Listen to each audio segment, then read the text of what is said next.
So you may or may not know at this point that I was in Togo for the Biashara Africa 2026. This conference brought together relevant stakeholders across Africa. I'm talking business owners, custom and immigration officers, government officials. The conversations held in that room are conversations that can change the African business landscape. And what I mean is we had conversations about how to flourish intra-African trades, right? We talked about how, for instance, a brand or a business in Nigeria or Togo or Ghana can smoothly, seamlessly, and successfully do business in other African countries. A lot of conversations were had, a lot of solutions were proffered, and it's really my hope that all the promises and suggested solutions will actually be implemented. Now, as much as I had a great time, by the way, I was representing Jorin Brands at the conference. Jorin Brands is a Kenyan business, right? While I had a good time, and I have great hope for the continent. That's not exactly what this video is about. So this video is just going to be talking about everything and everyone that actually helped me navigate my stay in Togo.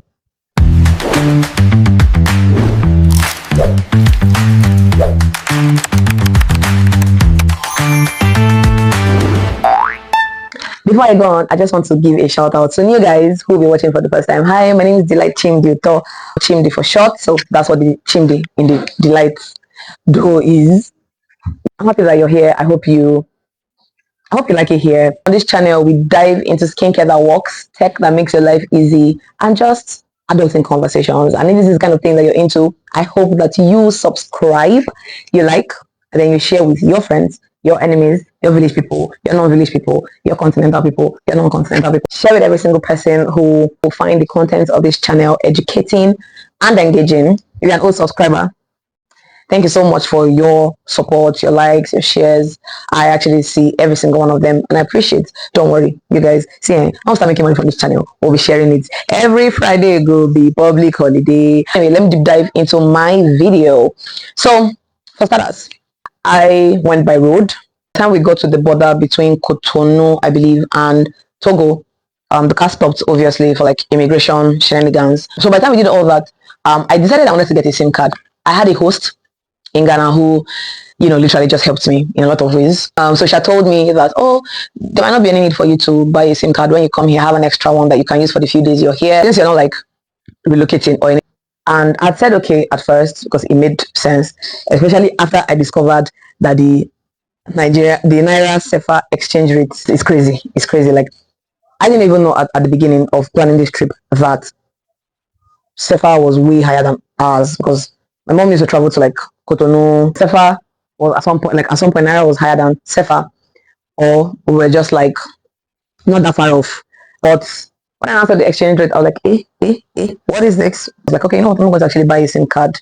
But when I got to that border, something told me to buy SIM. Something, and I'm glad I actually followed that instinct, because I actually would have gotten missing in Togo. Even with the SIM card, anyway, let me not go ahead of myself, or let me not get ahead of myself. So I bought the SIM card. Usually when you buy a SIM card, they give you some amount of data to say welcome, or thank you for joining. Basically, thank you for coming here, right? Now, they gave me 200 MB, but me, I never know how to check anything, right? It was somebody in the bus who obviously is conversant with the entire client that actually said to me that, oh, they just give you 200 MB for buying a new SIM card. So I then told the boy that I wanted to buy 1 gig. He told me how much it cost, but I said, you know what to do? I gave him the money, and he came back and said, oh, it was done. At this point, we were in a hurry to leave because we had to get into Togo in time. So I just got the SIM card, got into the car, and we started going. Tell me why when I entered the car, and I tried all was fine with the 200 MB was working. All of a sudden I stopped, being able to get and receive messages. I said, is it how the 1.2 gig used to go? I've not even done anything. I've not watched any videos, nothing. And then I realized that it is very possible that I never got that 1 gig. Actually, I never got the 1 gig because eventually I checked. This thing will not work. There has to be a way that I will navigate these things, because they gave me airtime. When I got into town, I was able to. When I got into the place where I could then call my host, I was actually able to call her with airtime. That's why, and this is why I say thank God that I actually bought that SIM, because me, I wasn't thinking I would ask somebody now to give me their. For some reason, nobody had a SIM card that I could use. Nobody had a SIM card that I could use. I think everybody just knew somehow where they were going to, or they could converse with maybe, I don't know. Everybody just knew where they were going to. So no, everybody had a Nigerian SIM. There was SIM card. There was nobody that I could even think of to say, oh, please, oh, let me use your phone. Absolutely nobody. So if I did not buy that SIM, I would have been ultra stranded because I was also in a place where I didn't understand where they didn't understand me as much. I didn't understand them as much. So there's no how I could have just been going on the road randomly to tell people, oh, please, and can I use your phone to call somebody? So I'm really glad I got the SIM card. So when I got down to where I was drugged, I reached out to my host. Of course, she was the one talking to the bike man, trying to describe to them where I was going to. I said, I can't say so. I can't. One, I think I'm too grown for that. Two, I cannot stress my host. There are other important things that should help me. Do not, me calling her in the middle of the day because, of course, I came here for business. I came here for work, so I was going to be moving around town a lot, and it was just me. So I was going to be moving around town. There had to be a way that I would be able to do these things by myself. Then I got to the apartment. I also got into town, and the naira that I changed, that's my local currency. You finish. I said, yeah. I mean, at this point, I was trying to be very frugal with how I was spending, right? Well, like I said, the currency was way more than ours, and the things this that cost. So I was trying to be very frugal. So I didn't just want to, and of course for security reasons, I just didn't want to like withdraw a bunch of money and or what. But by the time I got in town, got a number of things, but whatever, I was out of cash. And by the time I asked around, there was no easy way for me to just go to one ATM, and if I slot in my SIM card, they'll give me SEFA with like exchange my naira for SEFA. Again, nearly stranded, but I had a very amazing host, and she ensured that I had like cash with me. But obviously now I had to refund her. And Togo is so Nigeria is a cashless society. Togo is very cashy. They deal a lot with cash. I started asking myself that, Amy, I'm a big girl. I'm a big girl. I'm a tech girl. I'm a product girl. There has what do you mean? And I'll just be there, and somebody has to be helping me to order right, helping me to no. So I did my diggings, and of course, technology came to the rescue. So the first app that I downloaded was the app of the telecom provider that I was using, and I used Yas. That was the network provider that I was using. Yas. You guys, I downloaded the app. Let me see if I can even just swipe that thing. Since I came back to Nigeria, I've not even had the mind to delete this app. I downloaded the app, and I was like, what? The app just looks like, I was like, I want to spend, this app doesn't look so fine. This app is too fine for me not to spend money. I like the UI, the UI is amazing, not worse, because my past tense. The UI is amazing. I was just like, oh my god, I want to spend money. The app was just so fine, easy to navigate. Every morning I just woke up, I just be going through the app, like wow. You would think I've never used technology in my life before. Beautiful. See, I was just fascinated. So now I could track my data easily. Another app that I then used to get around was Gozem. Gozem was another fine app. I was like, so Gozem, one thing I love about Gozem is like their version of Uber or Bolt. Yeah. So Gozem has like Gozem food, so like you can order food for their cab services. They have bikes, so they have something for every budget, right? So you don't spend so much money, and like you don't mind looking on bougie. You get their bike services. I got their bike services, and I loved it. And if you ever get on a bike in Togo, you have to wear a helmet. So I really love that about them as well. If they catch you not wearing a helmet, you pay money. If you want something, I'm too what? What do you mean? I think that I'm going to stay on the bike, but a car is too expensive, then you can get a keke. Oh, when a keke get door. Sorry, for those who don't understand pidgin, the tricycle has a door. It's like has a door and has that thing that when you get into a car, you lock it so that someone will be able to open the door. Hey, trust me, me, I explore that as well. Then of course they have like their more eco-friendly cars. I think that should be our Suzuki here in Nigeria, smaller cars. Then of course they have like more luxurious things. They just have something for your budget, your class, your mood, and all that. And that's something I love about it. However, I have this against them. Let me speak in revelations. I have this against them. They asked what language I preferred, and I said English. And I expected I was going to see everything, including those ads that swipe. I expected I was going to see every single thing in English. But there's some things you see in English, right? You see some things in English. You can understand certain things. But especially for them, like even the rides, like I could not understand what they were saying. Like I didn't understand the breakdown. You know how like with Uber now, you see the breakdown of your payment. I'll put a picture so that people can understand what I'm saying.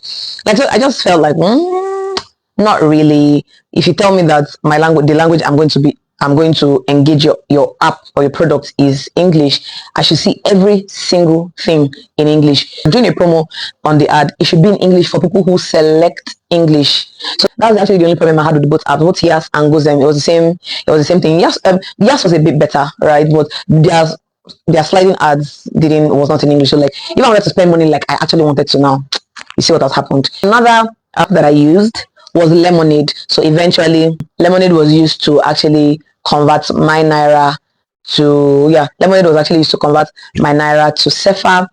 It's like 10 seconds, right? 10 seconds. So Lemonade, you guys should call me. Listen, I'm doing free PR for you guys. Lemonade was the app that I used the entire time that I was there. So, and there was no exorbitant fees or anything like that. It was just pretty affordable. Although my cousin helped me.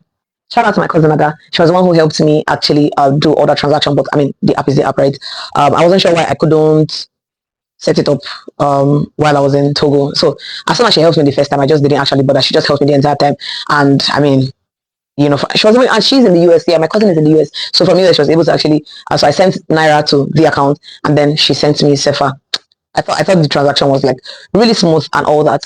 Now another app that helped me navigate. So, but this I used for the conference because a chunk of the conference was in French. Of course, they are native speakers. I used my Chat GPT. I just went to ChatGPT. Now ChatGPT was easier. I know that Google has like Google Translate and all that, but like I think it's easier on a laptop, and I couldn't have been carrying my laptop, trying to like translate. So it was just easy. Click on this button right here, and interestingly, ChatGPT could pick from a mile away because I wasn't actually close to the stage. I was far off. I think I also inserted a video of how far off from the stage I was sitting, and yet ChatGPT picked every single thing and translated everything for me. Yeah, they were translating devices, right? But it didn't work all the time. So like I had to use ChatGPT to translate some of the things that were being said because of course I had to give, a report, post conference. So those were some of the apps that helped me navigate. As for interacting with people, this will bring me to the next thing I actually liked about Togo. The people were really warm. Like I could see that they made some effort to speak as much English as they could so that I could actually understand them. So I actually enjoyed chit-chatting with them. Like every chance I got, I like to vibe with people, and every chance that I got, every little chance that I got, I actually would like try to talk to somebody who was French, see if they could even speak any English. So I start with English, and they will nod, and I'll be like, oh, and then we'll start to, they say as much, and they try to tell me, oh, my English is not as good. I'm like, don't worry, I understand what you're saying. The problem was I wasn't feeling like, oh, me, I hope I was speaking slowly because, of course, by now you notice that I'm a fast talker. So I'm like, for people who maybe are not primarily English speakers, talking too fast might be, a bit stressful for them. So most of them didn't understand, were not like very fluent. There were some that of course that were very fluent in English. There were some who weren't. So I tried to reduce my pace of speaking so that they could actually hear me well. But even the ones I didn't reduce my pace of speaking for, they actually understood me. And I had amazing experiences with the ones who I actually interacted with. Because sometimes it's my first time going to another country. I'm not really very sure what to actually expect, right? But it was all good. Second thing I actually really did enjoy about Togo was actually the people that I met and interacted with. Then another thing that I enjoyed about Togo was that they had lights. They don't actually own gens, not people, and I was not in the bougie area. Do you understand? I was in the bougie area that I've said, okay, maybe they actually give those people way more lights, so that's why they don't own generators. I was in a very regular area. They do not own generators. I didn't experience more than 2 hours or 3 hours of blackouts the entire time that I was there. And I was like, I thought this our Nigerian light thing was a continental phenomenon. No? You don't say. Yeah. Cut your mates. See your mates. In fact, the fact that they do not own generators. In fact, my host was saying to me that a few people only just started to get generators recently because maybe they had like a countrywide blackout for a few days. And so some people now started to own generators because they didn't want to. But prior to that, nothing. Another thing that I actually enjoyed about Togo during my stay there was the variety of drinks. Of course, there are drinks here in Nigeria. I'm not even really like a drinks person as much. There are drinks here in Nigeria. I know that. But they had variety. For instance, their Fanta has a cocktail variant that I really, really enjoyed. And they have other brands that are not like Coco Fanta or anything like that. But their drinks are really nice. For some reason, like I just even going there, I just knew that I was going to enjoy their drinks. Like I just knew, and they like every single drink that I tried to buy or I got from the conference and all of that was really a hit back to back. Speaking of drinks, that was what I used to hold myself the whole time I was in Togo, because I'm a selective eater, even with Nigerian food. So like, this is not because I'm in another country. I'm a selective eater. Even I remember my friends always tell me that, how will you Japan? How will you go abroad like this? Are you going to be able to eat anything? And going to Togo actually like exposed me to the fact that I've got a food problem. I could not eat anything. I could not eat anything. So I was having pastries, croissant. My whole time in Togo, every time I just meet people, I just shout bonjour, bon après-midi. That's the only French I know. So call me a French girl. Bonjour, bon après-midi, bonsoir, bon nuit. I don't care, man. You got hate on me for I care.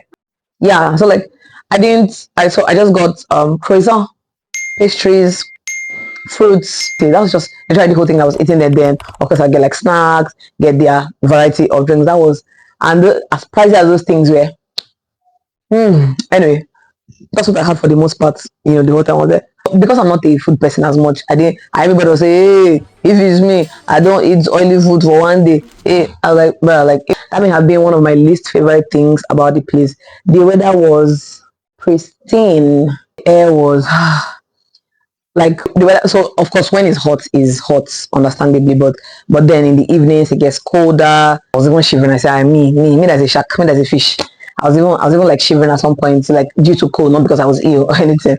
I'm like, oh, interesting. So yeah, that was what then the other thing that I missed out. Yeah, that's just practically how I navigated my stay there. Again, I had an amazing host. She was so fantastic. She was so fantastic. Like I don't know. She doesn't like all this drama really, but shout out to her to like, have been. I remember in the first 2 days when I'll call, I'm like, oh please, can you help me book a ride? She can't book a ride from where she is. Try to figure out where I am and all that. And she did it without any frown. She did it without any complaints. Even if she was busy, there's a way that she would communicate it to me. And if we couldn't get around it, she would help. Which was even part of why I was like, okay, no, I think I actually have to figure this out myself, because she was also very busy. And Togo is a place that I am actually considering going back for vacation now, because they have amazing beaches that I never got the chance to see because I didn't have time. Okay, I remember another thing that surprised me. Yes, and something else that surprised me. I know how everywhere in the world that you go to, you must see restaurants that are dedicated to Nigerian food. I didn't see, even though I didn't go out as much. I mean, I asked around, asked people, and they seemed not to know where I could get Nigerian food. So that sort of surprised me. So I don't know if I'm the one. If in any way to go where they sell Nigerian food, just let me know in the comment section. But like, I was just like, interesting, considering that we are neighbors. Do let me know in the comment section. Have you been to Togo before? What was your experience like? Did you like the place? And or what? And I will see you in my next video.